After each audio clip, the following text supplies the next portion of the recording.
No niin, nyt testataan sitten lippalakkeja vähän pestä tuolla astianpesukoneessa. Saa nähdä, kokeilla. Vähän parempi lippis ja sitten tosi likainen. Katsotaan miten käy. Tuosta Toyotan lippis. Tämä on jo vähän nähnyt parhaimmat päivänsä, niin kokeillaan tätäkin pestä. On kyllä vähän öljyä ja rasvaa ja kaikkia paskaa.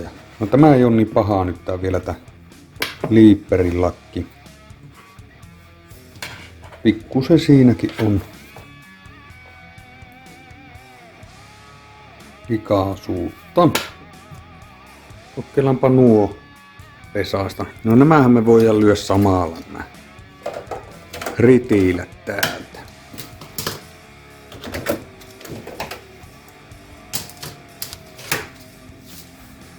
Nuo tuonne.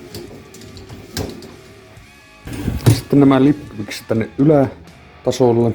Pistetään ihan varmuuden vuoksi tämmöset tänne alle. Että ne pyssyis muodossa. Tän tuo Toyotan lippis tänne. Noin. Liipperi.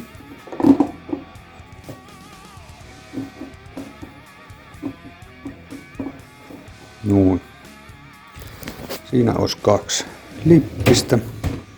Ja nämä tabletit. Mulla on näitä Finish Power Ball ja All-in-Oneja. Tämä ei saa sisältää valkaisuainetta, mutta ei kai täällä kyllä annakaan lue mitään. Eli testataan tämmösen.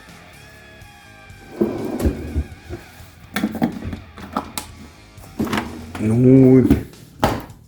Sittenhän se oli, että mahdollisimman alhaisella lämpötilalla ja ei kuivaustoimintoa.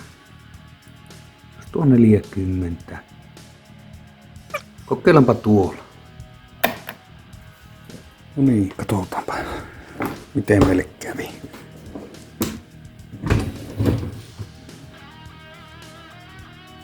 Ei ole ainakaan valkoisena. Märkiähän ne on. Hyvin pysyy kuosissa, laitetaan no kuivumaan nyt. Entäs tämä?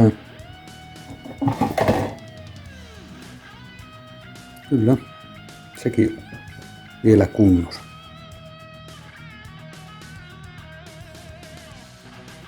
Siinähän ne kuivuu.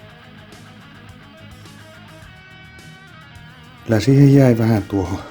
Tämä oli kyllä niin likainen, että öljyä ja kaikkia. Mutta sitten tällä sisällä näkyy tämmöstä. Se on sitä astianpesuainetta.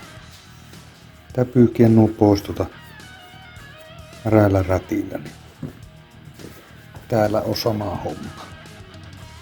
Ne on tarttunut näihinkö. Vesi tuli tuolta ja ei päässyt sitten kuivumaan.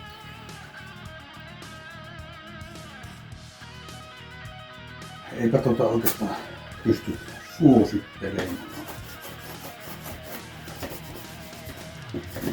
Tai joku silti vähän putsailee ja tämmöistä.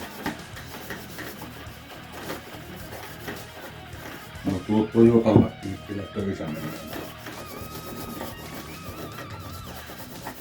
Kyllä sen sais varmaan käsipelillä paljon puhtaammaksi. Ja jos on tarpeeksi laiska, niin eihän se ole mitään.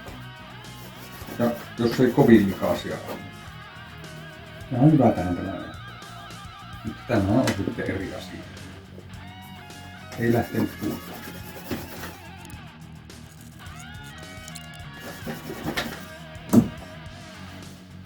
Käsipesu.